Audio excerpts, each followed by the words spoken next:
Okay, so let's say I wanted a little bit more to this photo. I wanted to add something else in. Let's see here. I'm gonna look through. I'm gonna go back to my library and see what I have just available here. And in your library, you can view them as tiles like this, or if you come down here, you can view each individual. For your library, it's probably a little bit more helpful to view these ones. All right, so let's say I'm gonna take an slightly unedited one that I haven't already edited and I really like. This one. Okay, so I'm gonna take these into Photoshop and merge them together, just as a creative artistic thing. This is mainly what Photoshop is for. Let's see, where was that other one that I had? Oh, right here. So I'm gonna hold down the Option key on a Mac. I believe it would be Control on a PC, so that I can now have both photos selected. I have this one. I'm gonna scroll down here. Oh, and it didn't work.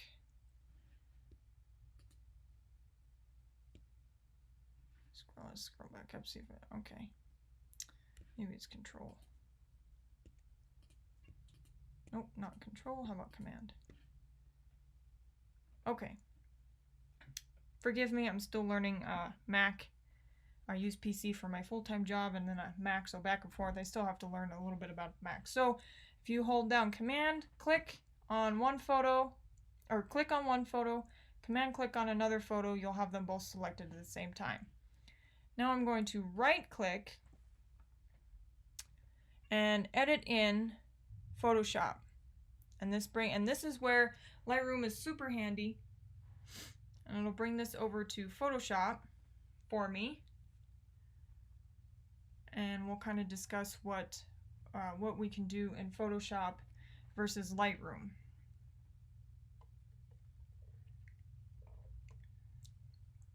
Takes a little time, but these photos will automatically load and open for me.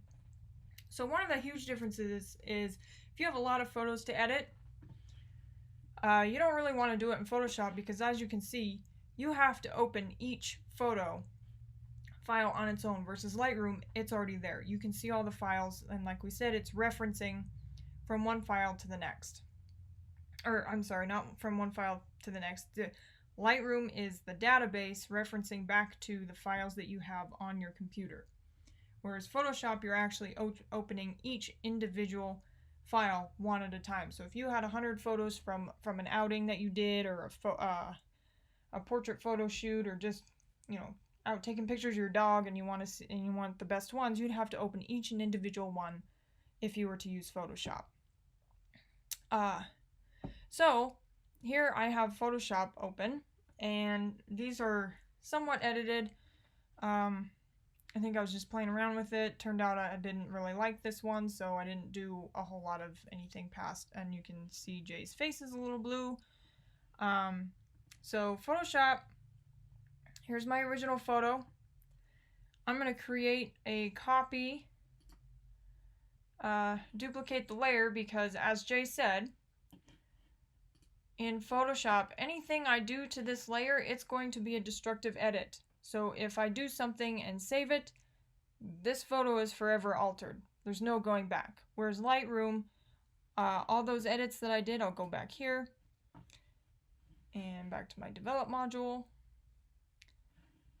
And let's see, I'm on the wrong photo. Come back here. Okay, so all of these edits that I did right here, I can always go back to where I was before. Voila. Close the program. It'll open it back up just as if nothing happened. Photoshop, you close it, you save it, it's done. Finalized. Done did. Okay. So let's say I wanted to combine the two photos somehow. And this is where the composite photography and what Photoshop is really, in my opinion, what Photoshop is really for. So I'm going to select here, select all this, and I'm going to move it over here into a new layer. And that's actually kind of what I was going for right there. We'll just move that there. All right. So now I can blend the layer. We can, let's see here.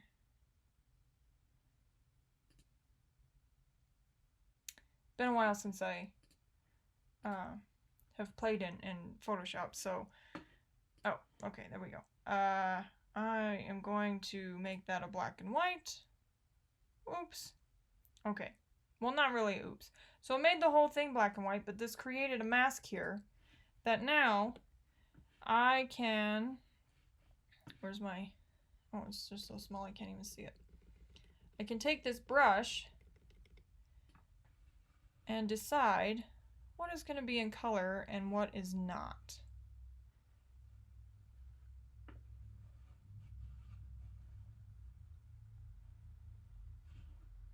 All right. And then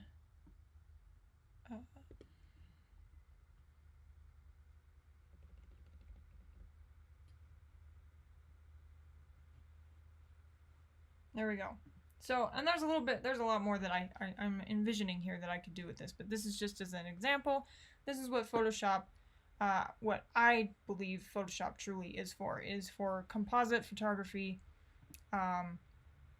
But then also, let's say I didn't like this tree in here. I'm gonna disappear this, and I'm gonna disappear this. Create my duplicate layer there so I don't ruin this photo. But let's just say I wanted this photo as is, but this is really bugging me here. This tree. So I'm going to find my, go away. It's been a long time since I've used Photoshop, so it's given me all these tool options. And things have moved since then. Okay, I want this. Okay, there we go. There's my cloning tool. I could totally take out. Here, I'm gonna zoom in on this a little bit and move it so I can see what I'm doing. You can see what I'm doing.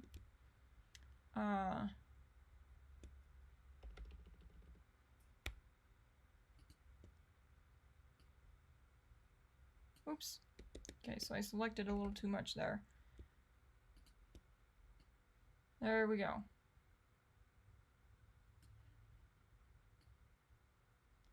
This branch, which it wasn't really bugging me, but just for example's sake, and because the grass is so busy, you're not going to be able to see. I'm not really being careful with this because you're not really going to see. That's kind of cool how that ended up, but I'm just going to take the whole thing out. The grass is so busy that you can't even tell that I made that edit. So I really didn't have to be all that careful on that. Bam. That is gone. Looks perfectly natural. And then if I wanted to, I would close this. You know what? I've got enough of these photos. I'm just going to do that. I can do a Control S to save it. It's saving. And I'm going to close it. And then I'm going to come back over here to Lightroom. And this, and it'll bring me right back to that photo that has now been edited. There is no branch there. And you see this 1 of 1, 2, or 1 of 2, 2 of 2. So this is the edited version of that. And as you can see, the branch is there. The branch is not there. Now I have a new photo. Alright, so that is Lightroom and Photoshop, the difference and what they can both do.